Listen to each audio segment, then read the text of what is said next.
उलटे सिद्धे चाहे कैसे भी हो, लेकिन इन धर्मशास्त्रों का प्रभाव सामान्य लोगों पर कम नहीं पड़ता है।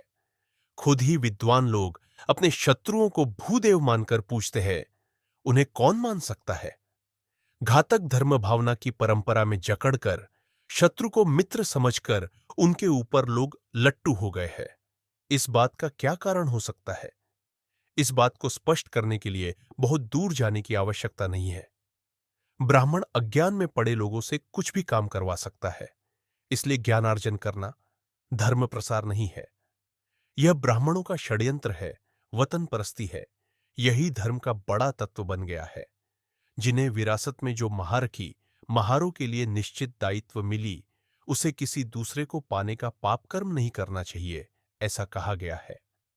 यदि चोरी छिपे किसी ब्राह्मणेतर ने ज्ञान प्राप्त कर ज्ञानी बनने का प्रयत्न किया, उस वक्त ब्राह्मणत्व पर परंपरागत विचारों को छोड़ने की पाबंदी लगा दी गई थी।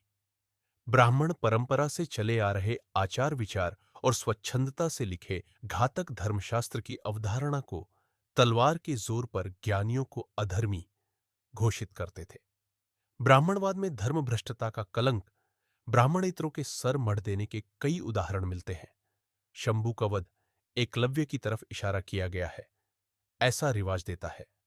सत्ता और ज्ञान के अभाव में ब्राह्मणेतर, मुख्य रूप से ओबीसी, पिछड़े रह गए।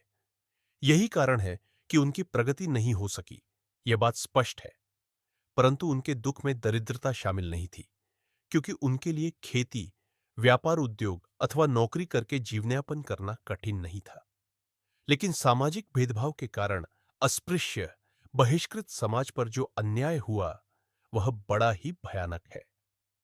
दुर्बलता, दरिद्रता और अज्ञान के त्रिवेणी, तीन नदियों का मिलन स्थल में इतना बड़ा बहिष्कृत अस्पृश्य समाज पूर्णतः बह गया है।